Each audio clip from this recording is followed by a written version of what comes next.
Well, hi everybody. I'm here with another video so soon. Isn't it exciting? Got to get more videos out here to keep you guys informed of what's going on. And right now we have a lot of things going on, as you know. And the most important thing, well, we have all these crises. It's a continuous crisis in Townsend, I think, if we pay attention to every single moment. And one big crisis we have around the horizon. Oh, okay. Here's Tiger. Say hi, Tiger. Tiger, say hi. No, you just want me to give you attention. Oh, my undivided attention. I fed you. I fed him. I really fed him. Okay, I'm back. All right. The most important crisis we have right now is Tuesday. Next Tuesday, July 29th, I think. Gosh, I'm losing track. Okay. Now I got a cat on me. I'm itchy. All right. July 29th, Tuesday, from 8 a.m. to 8 p.m. will be another one of those elections. Yes, it's important that you go to town hall and vote. It's in the Great Hall, like it always is, and it's the override vote. Vote yes, no, or something. Well, you have to vote either yes or no. I'm voting no. Um, and I think if you follow my channel, you could probably figure out why I'm voting no, and it's because there's just no transparency, and I'm getting tired of it, and that's how it goes. But I'm going to talk a little bit now. Oh, I have another announcement I want to make while I have your attention. People don't always stay to the end of my video, so I want to get all this important stuff out up front. So make sure you vote on Tuesday. I might do another reminder before then, but the override vote is Tuesday. Monday. Now Monday afternoon at 5 p.m. 1700 for those of you on a 24-hour clock at Town Hall downstairs in room 2. Room 2 is the meeting room. It's a smaller one outside the town clerk's office. We're having a meeting. Yeah, I'm having a meeting. Me and a couple other people throwing our heads together, and we're going to have a meeting for the townspeople to come and talk about why you should vote no on the override. Now, what led to this meeting? Well, one, there's an override, and there's a group of people who want to talk about voting no. Town officials have been all over the place with vote yes, we need an override. You need to vote yes on the override. And some of these means of which they've been asking that or demanding that has been questionable ethics, questionably ethical, not ethical. But one thing that happened recently, which I'm going to go over yet again, this time I'm doing a story about a story. I'm doing this video is going to be about a video that the town put out, which goes back to what I'm about to say is the fire department, as you probably know, you got a postcard, had a presentation and an open house at Central Station last week, or this week. I think it's this week. It's been so busy. Yes, it was this week. And they on a government building, the fire department, which is owned by the town of Townsend, they had a presentation on why you should vote yes on the override and all the terrible things that will befall us if the fire department has to cut their budget. Okay. Well, this was all done in a town building with government employees and using town resources to advocate for a ballot initiative. That's against the law. I'm not, okay, I got to give the disclaimer. I'm not a lawyer. Okay. But my interpretation is that the words I just used make it illegal to use a government building and government resources to advocate for a ballot initiative. Now, it's not simply that government property was used to have a meeting and talk about a ballot initiative. The ballot initiative is the override vote. It's a ballot thing. It's on a ballot, and we're having ballot initiatives to advocate for people to vote in a certain manner. And that's not allowed for government officials to do. Government officials using their official duties can't do that. It's an ethical violation. It's right. You go to the conflict of interest law and blaring. It's right there. So there it is. But the other thing, the beginning of my saga is the postcard. The postcard went out. It was apparently paid for by the fire department. Oh, where is it? Oh, the Fire EMS Relief Association. Oh, now I knocked papers down. Whatever. The Fire EMS, Townsend Fire EMS Relief Association supports. See, you all got this postcard, right? Fire EMS Relief Association supports the proposition of 2.5 override. See, this is now. If they weren't talking about Townsend Fire EMS headquarters, okay, an association, they can do that. They can, if they stop right there. But they had an educational open house. Now, see, the problem here is the educational open house. See that? At Townsend Fire EMS headquarters. Okay, we're walking on very, very thin ice. So they're having this support meeting for to vote a certain way on a political thing. This is a political meeting in a government building. Now, the rules about that are, okay, government can allow political parties or groups to have a meeting, or just citizens to have a meeting to discuss a ballot and certain political leanings or whatever. And okay, so as soon as I got this, just about as soon as I got it, I said, I want equal time. So I put in multiple requests, one to the fire department and one to town hall, to the town administrator and the executive assistant, Sabrina Moore, I want my equal time. I want equal access. I want all that. I want a room. I want to have a meeting and I want to be able to provide information on why people should vote no on the override, because that's equal time, equal access, all that stuff. So I did that. I'm like, they're just going to blow me off. A fire chief did blow me off. Never heard back. And despite me asking at the open house that they did have, I asked the deputy chief, Kirk, if they got my email, and he acknowledged getting it. But he said the fire chief, Gary Shepard, was going to reply. He never did. He never replied to me. Not surprised. But, we're walking down that road of go ahead and deny me. Well, they didn't deny me. So this afternoon, this is Friday, I'm doing this video. Nelson Moy, our town administrator, sent me an email and said, we got space. Okay. So I said, all right, I'll take it. I'm not going to get it. It was kind of comical.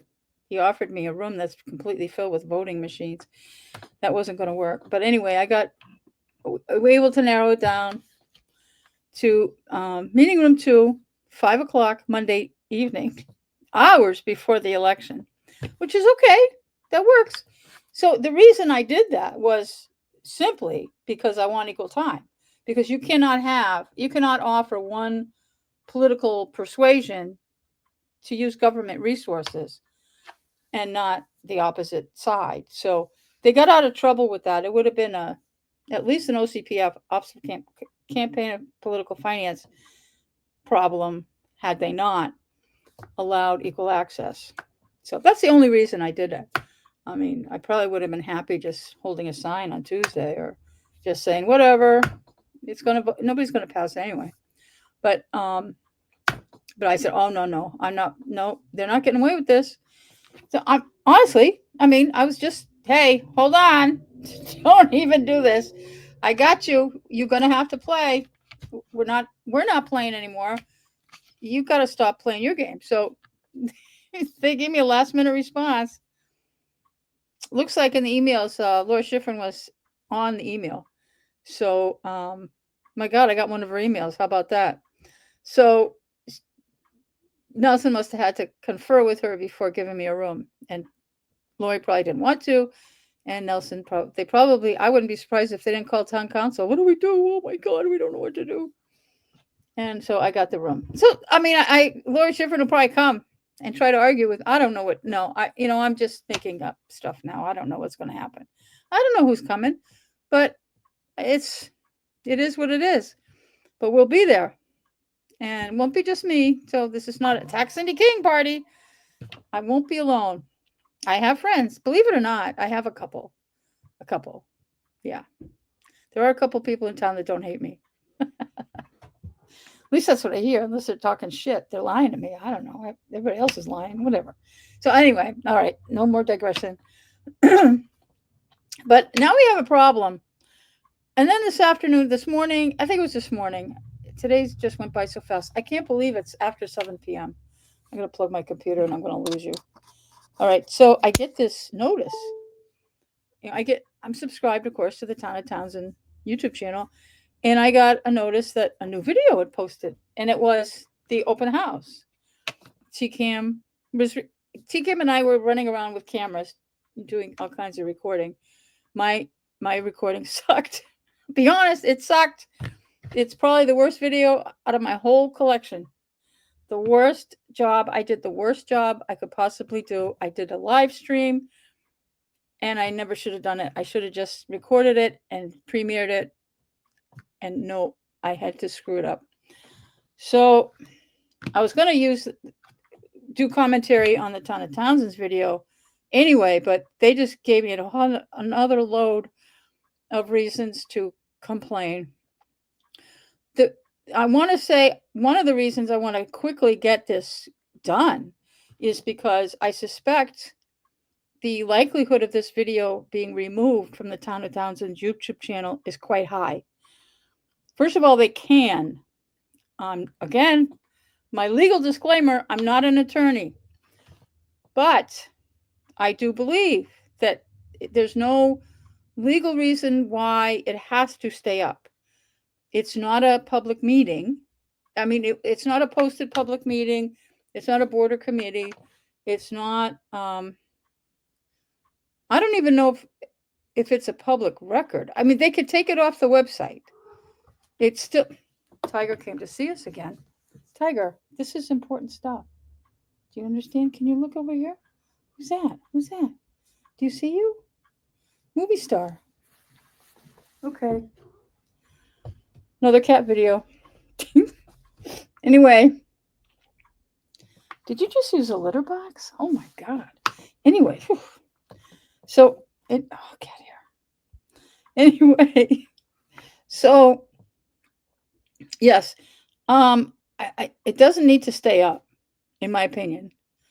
I mean, it's a public record. It can't be destroyed, but it can be left available. I think that this video in it of itself is a violation of ethics because it is promoting a ballot initiative. And the Town of Townsend YouTube channel is a government asset. It's a government facility. It's a government-owned thing. We have the Town of Townsend's YouTube channel, which is the Town of Townsend. The fact that TCAM is an agent of the town, by the way. And this is a town-sponsored video on a town YouTube channel advocating a certain vote on a ballot initiative. No. And when I saw this, I said, are you kidding? Now, they were all over the place with the cameras. The camera guy, I can't remember his name. I forgot. Anyway. I'm not bad at names lately. I got too many names going in my head. If I haven't known you for 10 years, I probably can't remember your name. No, that's not that bad. But anyway, I was kind of joking with him because we kept running into each other and videotaping each other. But anyway, I think it would have been fine for them to record the open house portion, and they were going around. The second half is of the video that I'm going to show you. I'm not going to show you the whole thing. It's on their channel. Knock yourself out for the time being. But showing the vehicles and some of the demonstrations by the firefighters. And this is open house material. There's nothing ballot initiative, override, none of that. The firefighters, the employees, EMTs, I mean, they want, I mean, a lot of them don't even live in Townsend, by the way, but they just want to be able to do their job. And, when their boss is telling them they're going to cut things and it's going to be bad and people are going to die, and, then, they're going to feel away. But I heard or felt no political anything from any of the firefighters or EMTs that I spoke to, received demonstrations for. They were enjoying the opportunity to meet with everybody and to show off their stuff. I really got a strong feeling about that. And I really appreciated the open house. It was enjoyable and fun and informative. I had a good time. But the political side of this is I believe, it's my opinion, and again, I'm not a lawyer, that this whole the half of the video, the way it starts from the beginning, violates ethics, because they're absolutely saying, here's the override. The override's coming and you need to vote yes. That is the message given by the fire department and the official Town of Townsend YouTube channel. I wish I had time to do a whole video and present it and give it to TCAM. I want this up. I want this on Channel 9, and I want this on the Town of Townsend YouTube channel. But, which they technically, legally would have to do if I asked. I just don't have time right now to put something together for that purpose. Because, again, it's equal time. Just like I asked for the room, it's a government resources. I want equal time. So if you're allowing a video, you're even producing a video to support a ballot initiative with even equal time or not, it still broke the law, in my opinion. It doesn't matter if they give me equal time or not. Their video alone breaks the law. And for that reason, I think they're going to take it down. I don't think it should be there. And it's not a meeting. It's a public record. They can't remove it, make it go away completely. They can't destroy it. But I think that it would be in their best interest to take it off that YouTube channel. That's just my advice. YouTube won't make them take it down. There's nothing. There's no violations of their video as far as YouTube agreements or policies or whatever they do. What do they call it? Oh, I can't remember. I forget. I forget the rules. The rules of. Oh my gosh! Look at this. Oh, we got Tiger on my shoulder here. Okay, Tiger, you can sit there. Look around. What are you doing? Oh, I know. No, like most cats, they won't let their owners be on the computer while they're in the room. Nope. Hi there. This is Tiger. This is too funny. All right, but okay, let me get into the Town of Townsend unethical video.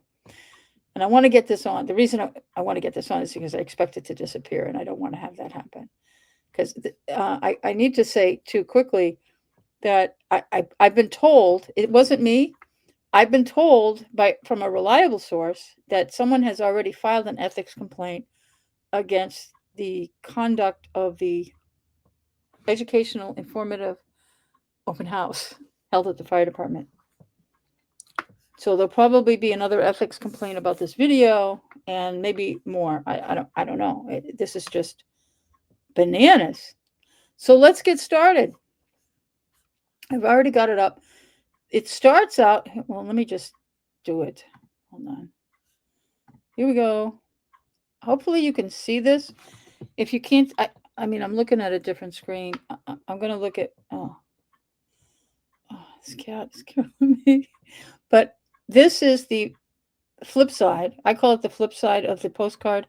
The address is on the other side, but this is the back side, and this is how they start out the video. Um, this is the very beginning of the video. I think it might even be the thumbnail. I'm pretty sure I have to, but this is exactly how it starts. There's nothing before this. When you hit play, when you just open it, this is where it is. It's starting from 0. I even tried to go back because thinking I started somewhere in the middle. No, it starts right here. And it lists all these things that I talked about the other night. One of them I forgot to mention. If you watch my video about the postcard, this is like my 3rd or 4th video on this whole postcard nonsense.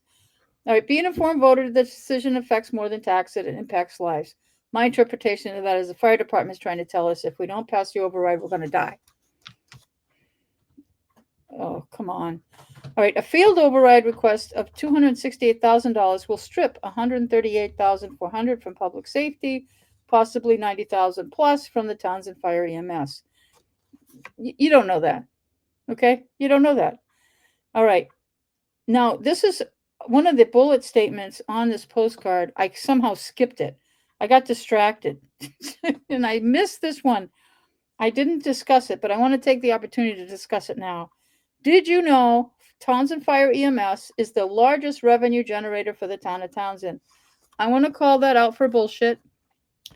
That is not true. If you're a taxpayer in this town, then you know that this is not true. No, it's bullshit.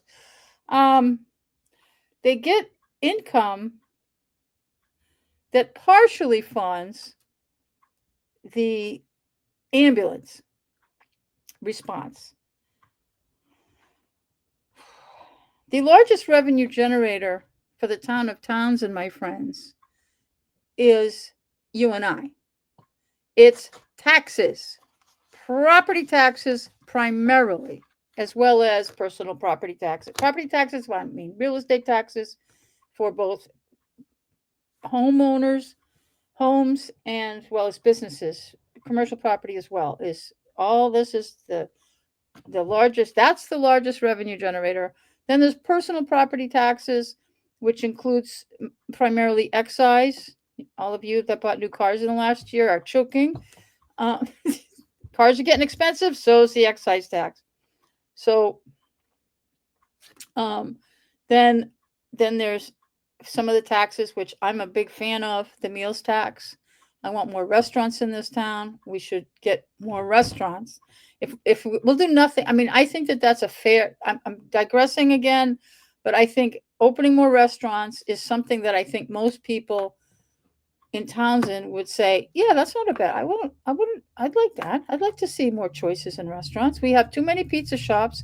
We have too many coffee shops. Although I am strongly in favor of Starbucks opening because it'll be our first one ever. But we have 2 Dunkins, a gourmet. They're okay. And now we're getting a Starbucks, and then you can get coffee in a bunch of other places. I know a lot of Starbucks people, our second choice is McDonald's. In case you didn't know that. First choice Starbucks, second choice McDonald's for a good cup of coffee. Always not McDonald's first, but if there's a Starbucks open, I'm going there. But if I'm dying for coffee and there's a McDonald's, I'll probably go there. It's not my first choice. Anyways, I'm babbling. But anyways, just to give you that. But restaurants, I think they're low impact. To me, they're low impact, whether it's a small restaurant or a large restaurant. They're low impact. It's not a big industrial thing, but it does bring in some revenue, not only from the property value, but the meals tax. Because the more people spend, and if they have an alcohol license, it's even more because the sticker price on your receipt, on your bill, is higher. So your meals tax is going to be higher too. And alcohol sales, I'm not pushing alcohol sales. I'm just saying that businesses that are able to sell alcohol are bringing in more revenue for the town.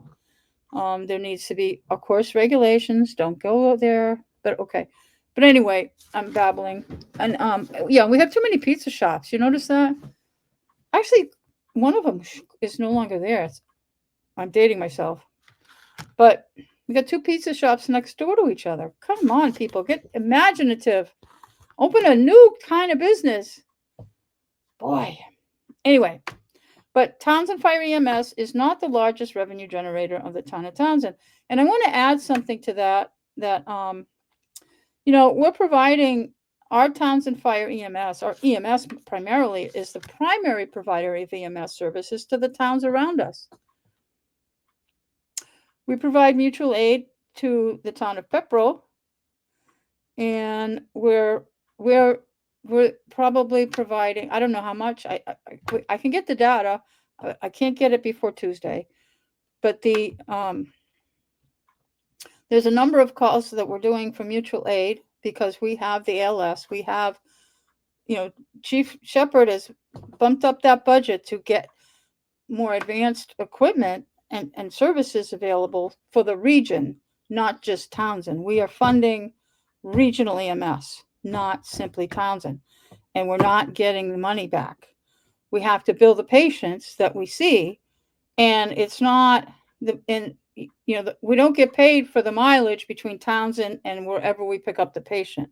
We only get paid mileage from where we pick up the patient to the hospital.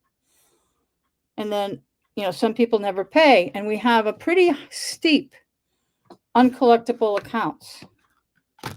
In fact, on our last audit, one of the concerns that they had was we're not closing those uncollectible accounts soon enough so that they're not showing up.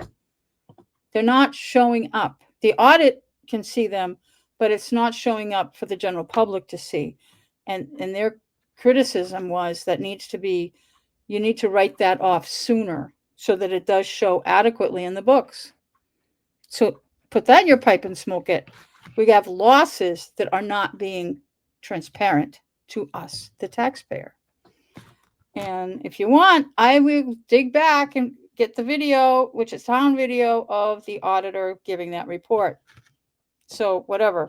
But anyways, this postcard, we went through this before, talks about the firefighters, complains about the schools. The schools, they're eating up. We shouldn't be given, we need to stop funding the schools, and we just need to fund police and fire. Of course.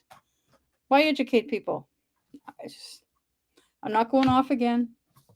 But my purpose of this video is to express that this is a political video in favor of an override and favor of a ballot initiative. This is funded, provided for using all town assets on the official Town of Townsend YouTube channel. This is, to me, a total ethics problem. I think this is completely illegal to have this video up here. So let me show you the rest of the video. I'm not showing the whole thing, but I'm just going to I got to get to it. Hold on. Where are we? We'll get there. It's right in front of me. All right.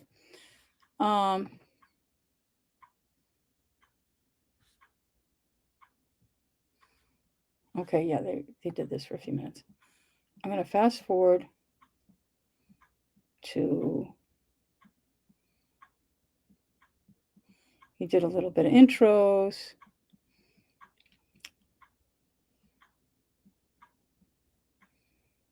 Around the room. Okay. Just returned from Alaska. He's on our firefighting task force. Got great talent and skill when it comes to integration. Right now, I'm going to be showing you this is Gary Shepherd, our Townsend fire chief. And I need air conditioning. It's hot in here. The fire chief is going to give a presentation. I'm going to play it in its entirety for you. This is again off the Town of Townsend official YouTube channel. The fire chief, this video is occurring in the Townsend Fire Department. The woman to the right of, I don't know if you can see my cursor, is right here. That's Veronica Kell. She's hiding in the doorway. Laura Schifrin is in the audience. The other member of the Board of Selectmen. I'm just throwing that in. But anyway, this is going to be Chief Gary Shepherd. He'll be introduced as the fire chief, and he's going to give a presentation on why you should vote yes on the override on government property using government resources. Okay, Do you get my gist here? And this is why I don't think this video should have seen the light of day the way it's been presented. But here we go. Grading into the woods, and we have nicknames that we we use, but Brian is not only skilled in our area, he's also a district warden and utilized throughout the nation on various task forces. How many weeks in Alaska? I have to speed up slightly just to make it move faster. I know my talking isn't helping. Sorry. A little over 2 weeks. So 2 weeks in Alaska. Maybe tell us a little quick one, Brian. Quick one. The sun doesn't go down, but it was easy to sleep because we were very tired. We worked out at the Anderson area, the south of Fairbanks, in the Black Spruce Forest, where most of the fire was happening around small camps, some homes where people lived there full time. And we helped with the Alaskan Incident Management Team 1, help the fires out. And they would fly in with rations? Well, if we were lucky enough, because due to Alaska, you have to order everything 72 hours out, and we moved around quite a bit because we're a Type 2IA crew. So with that flexibility, we missed our dates for ordering food, so we had quite a bit of MREs, for sure. Pretty good, yeah, I think you know what they are. The chicken marsala is probably the best. MREs, for those of you that don't know, are meals ready to eat. They're not really. Yeah, just add water. They're not good.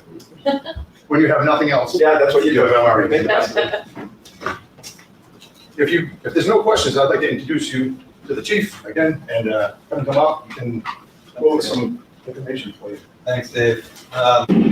We've been watching the budget process since December and listening to the community. So certainly we're aware that it's a little bit of a hot topic, and there are folks that have a position, and regardless of the position, we hope that people will be respectful to understand that what we're saying here today is the facts of how we see it, how we have gotten here. So no scare tactics, just the facts, Joe Friday.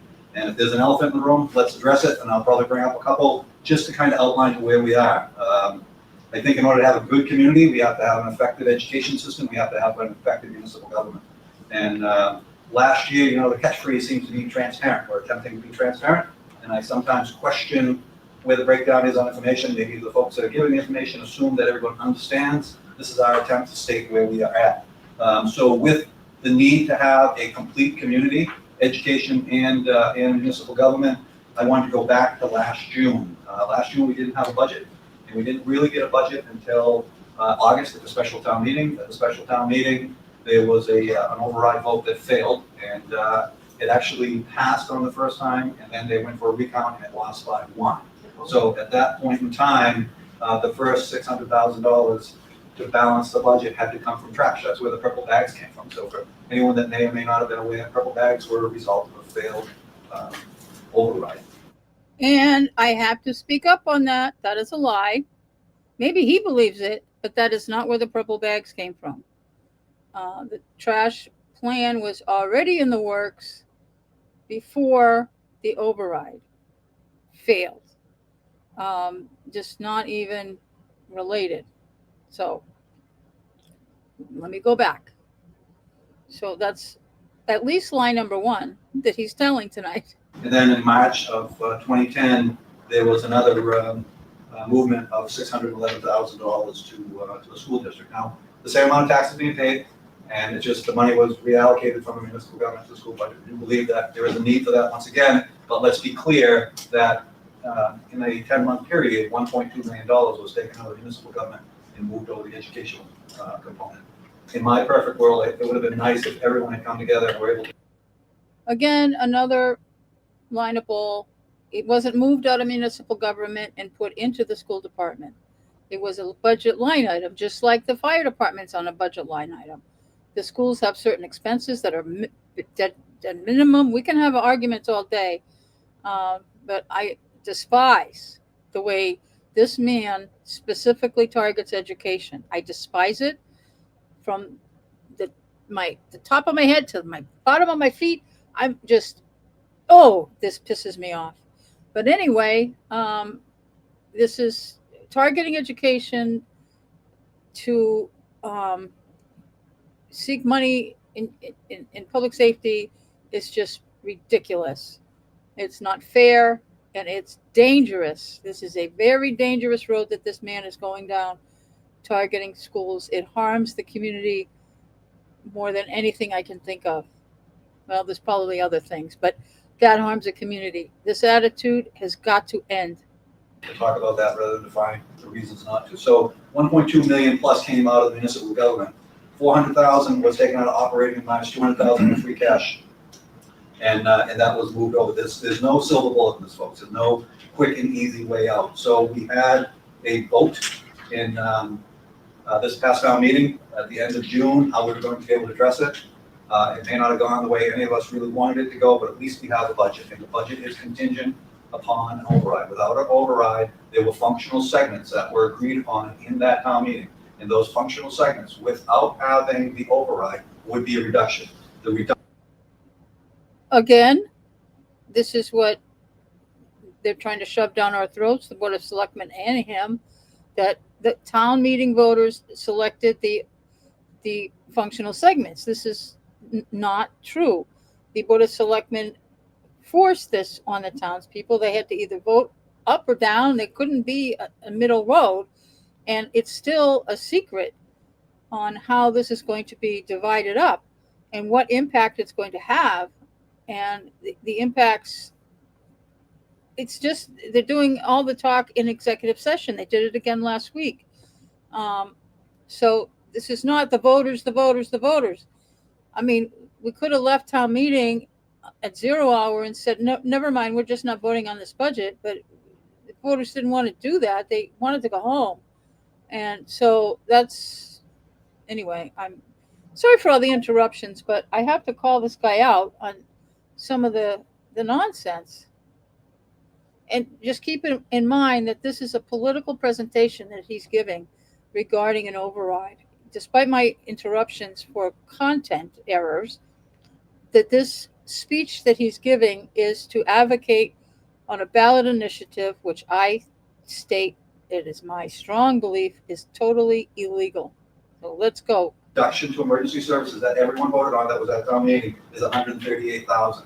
When I asked specifically to the town administrator, what will be the cut for emergency services or specifically fire EMS, that's where our driver is, and he said it would be $90,000+. So there's a variety of things that could happen. If the override passes, which I support. If it passes, then there's no need for concern. If it does not pass, we have to find $90,000 to come out. I will also say that in this past budget cycle, there have been very few folks who have actually come in and wanted to go through this. So during our officers' conversation, we opened it up and decided this was the best way to address that. For a quick comparison. So this is him admitting that this meeting, it was the best way to address discussing the budget shortfalls being addressed in the override. Bingo. Comparison, the town of Air has 8,500 people, and sometimes it depends on the survey, you look at maybe 9,000, just shy of 10,000, 9,500. Their EMS, fire EMS budget is $3 million. They give $600,000 back from their receipts. What we do now is we're about 1,700 calls a year. We're actually drifting down a little bit. Budget's 1.7 million. Some would say that we've increased by 20%. No, we've really increased by about 50%. But I will share this with you. In fiscal year 2018, the fire EMS budget was $1,064,000, of which the town contributed $764,000, and we kicked back $300,000. So that's basically with a little bit of an ebb and flow of how it went for the next 8 years. In fiscal 25 that we just finished up, our budget for the Townsend Fire EMS was $1,696,437, of which the town contributed $796,000, which was $32,000 more than it did 8 years prior to. However, we sent back $900,000, which there is no other organization in the town or in the area that is kicking back that much. So we're averaging about 700. Since I've been chief, we've gone up from 430 to 900,000, and it's a very, very fragile program in order to be able to generate income, to be able to service people, and to be able to give that back without costing the community more. So those are, I think, important statistics, and I have every year from there. David, thank you, had done an introduction of all the firefighters that are here. We have 50 on our regular roster, 10 during the day paid full. I don't remember if he's going to go back and talk again about the town of Air, but a few moments ago, the chief talked about he was comparing Townsend to the town of Air, and he was using population as the comparative number. Well, gee, Air's got 8,500 people, and their fire budget is $3 million, and ours is only 1 point something. And well, I mean, we're not. He thinks that we're getting shortchanged, or that the town is shortchanging his department. We should be getting, you know, we should be getting equal funding to the town, a comparative town, and he's claiming that Air is a comparative town to us. And I have to claim that this is another bullshit statement. This is not the first time I've heard him use Air as the comparative town. It is craziness because Air is strongly industrial, and you can go down from the Shirley line, go past the Fort Devens old Verbeck gate, and go down Main Street, and you'll just see how much not only industry but business, commercial properties going from end to end. And a lot of the stuff on Main Street, especially in the end that we're talking here, there's a lot of smaller businesses, but it's growing and more industrial. There's a lot of larger, and plus, as you get into downtown, you'll notice that they have an MBTA station. There's a commuter rail station in the center of town. Right as you, for us, we're coming into the town of Air. When we arrive at Main Street, we're almost faced right in front of. There's a mobile gas station. I think it's still a mobile, and then the train station is right behind it. There's the old, it used to be Carlin's. I don't know what it is today. I forgot what they changed the name of it. But you get into the old business section of a lot of businesses in Air. Then you go past their town hall, and you go up and over an overpass where the train tracks go underneath, and then you come up along more businesses, some residences, but more businesses. Then you got the courthouse, and then you keep going. You get up around. Then you've got on the left, you're going to have the Epic, where the big canning, and then you have, wait, I don't even know what it is today, if it's even still there. I know there's Cane. It used to be Cane's. They used to put their mayonnaise down in there, or whatever Cane's makes. But that's two factories basically. And then you go up to the Rotary, and what's on the Rotary? You've got Wendy's, you've got Jarvis Ford is down there. You've got there's a McDonald's. There's at least one pot store. Then you keep going, and there's just industry after industry after industry. If you go off the Rotary, go the same road that McDonald's is on, you go up there, you're going to find a lot of industrial stuff. Going that way, you'll end up in Groton. If you keep going, you'll end up in Groton by Shaw's. But I'm going to backtrack to where Town Hall and the post office, you go up that street and then take an immediate right, and you go down that Central Street, and you're going to see a whole bunch of industry down that way. So there's a lot of people. The population in Air is much more than 8,500. I mean, they're actually residential properties. The population, the registered voters, and all that kind of stuff is 8,500 approximately. It changes, of course, like us, it changes every day. But the people who are actually physically present in the town of Air on a normal business day is probably 3 times that or 4 times that. There's all kinds of activity coming in and out of Air, in the town of Air proper. And then you have to figure that, guess what goes through Air? Route 2. and there's, it's just, and going to the Rotary, a lot of commuters going to, then you go down towards Harvard. I mean, and then parts of Devens. I mean, Devens does have their own fire EMS, but I'm going to put money that Air does provide some mutual aid up there. So, and that because of the industries in Air, the fire department has to have a lot more apparatus and a lot more staffing in order to be able to respond to all kinds of stuff that can go on at any given day. They have businesses in Air that wouldn't even consider coming to Townsend, based because we don't have the infrastructure to support them.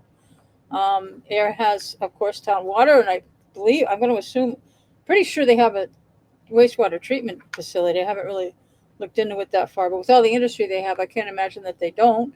I apologize if I'm wrong.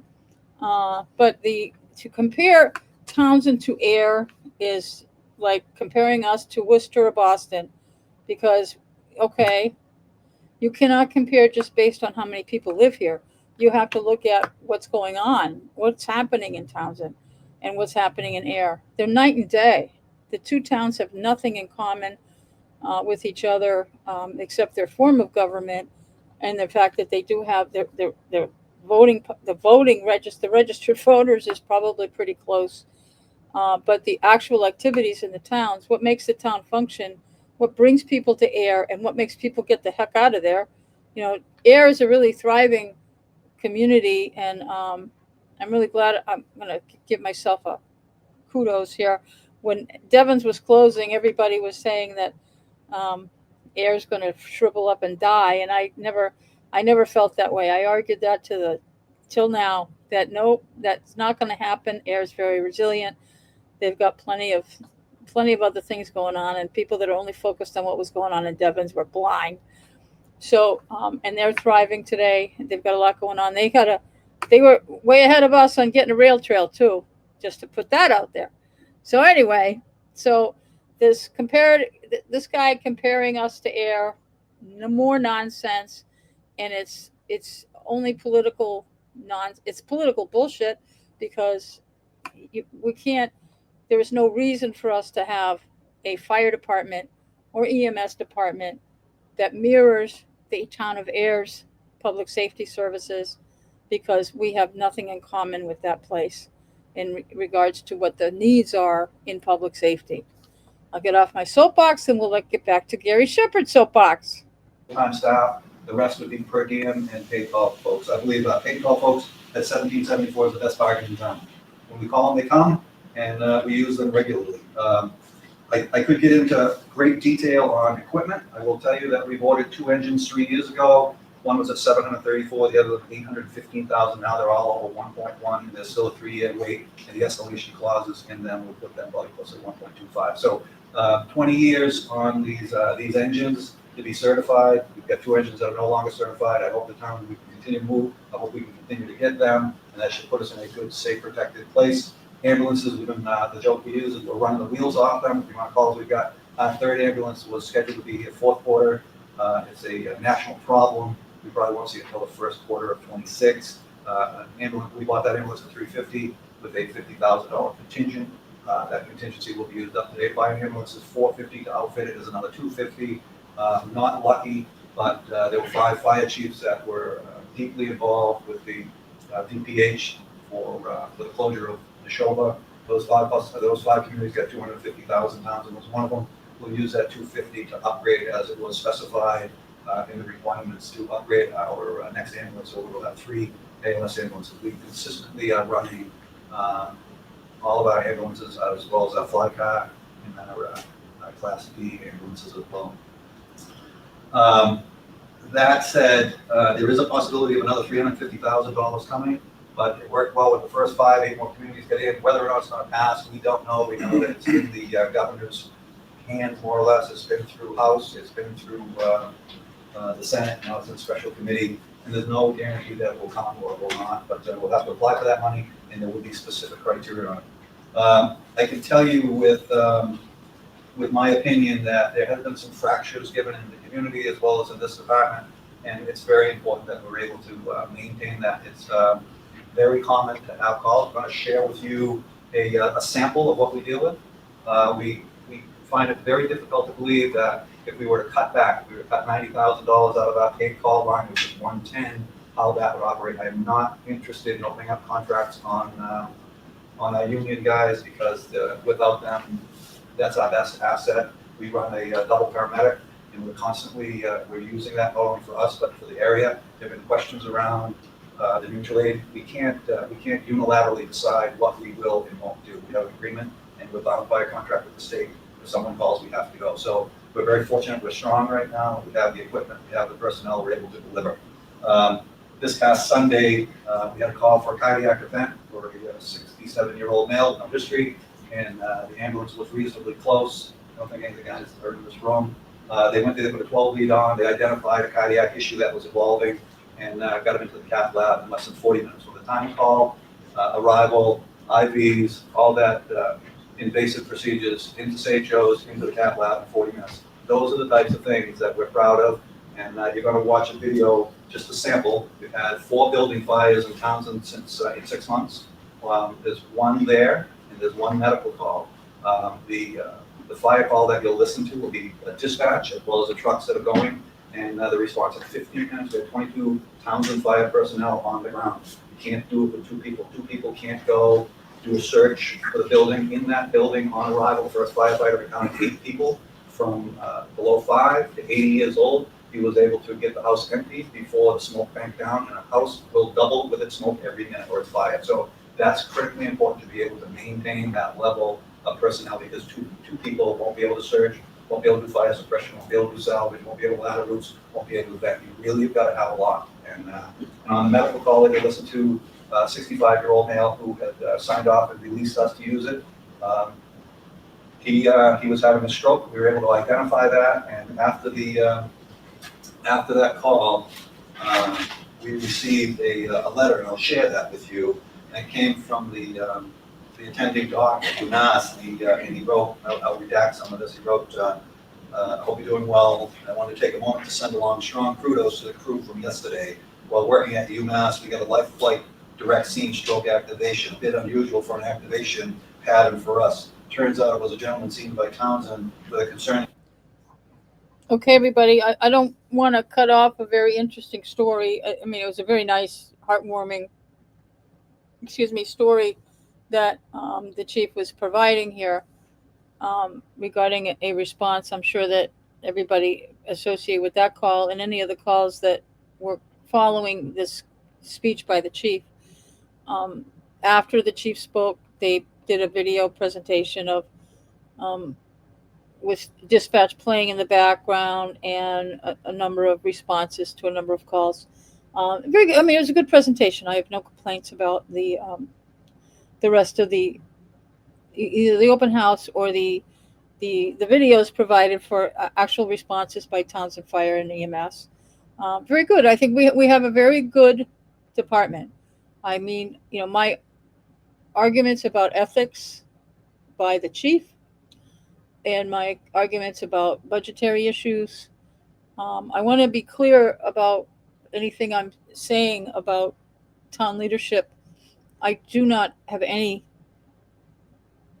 ill regard or bad feelings towards our fire EMS. I was an EMT on what used to be the Townsend ambulance, which was separate from the fire department. I was never on the fire department. I was only on when the ambulance was separate, but I was there for over 20 years. I know how it works. Lots changed, as you probably might imagine.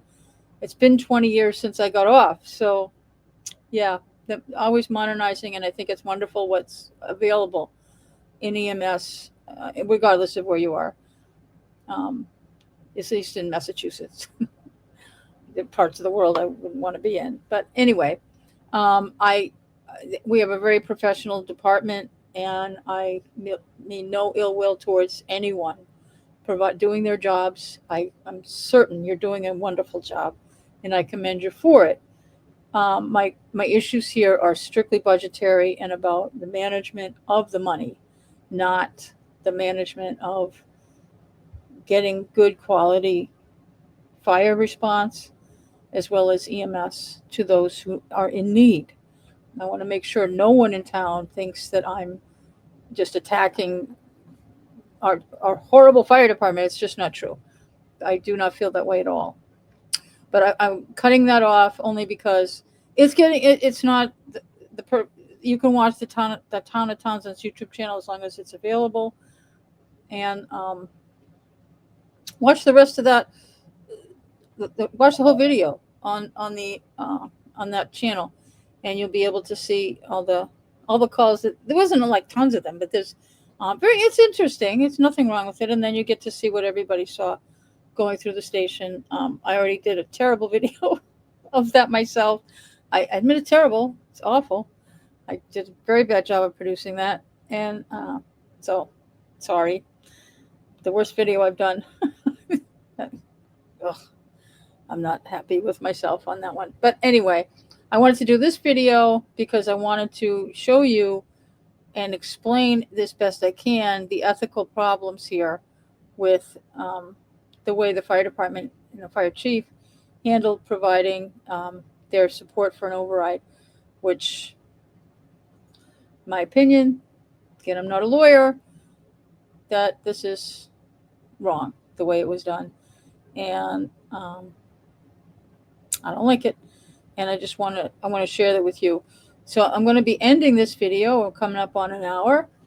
I think that's the limit on a lot of people's attention span, including mine. It's getting late. And yeah, I want to do other things tonight. But I want to remind everybody that coming up quickly is Monday afternoon at 5 p.m. Myself and some others will be at Town Hall in room 2 to talk to anybody who wants to come talk to us about why we should be voting no on the override. We'll be there for a couple hours, so 5 to 7, or we could leave sooner if nobody's coming and we get tired of talking to each other. We might leave early. I'm not expecting a big crowd. I mean, the fire department, they did a mailer. They sent postcards to everybody in town. I think everybody got one. And they had a big open house, and there were only like 20 people there. And 10 of them worked for the fire department. That's probably a little of an exaggeration. There might be 15 residents there, tops. Okay? So they didn't go to the yes. So I don't expect to get any more people from the no. I mean, people have got their minds made up, I believe. And we're going to be at the room 2 on Monday afternoon at 5 o'clock. But I only did, I'm honest. I'm being very honest with everybody. I only asked to do this because, oh, wait a minute, I want equal time. Because legally they have to provide it. So I pushed it. They give it to me. I want it. I want my time. And I got it. So now I got to do it. I wasn't going to say, oh, no, never mind.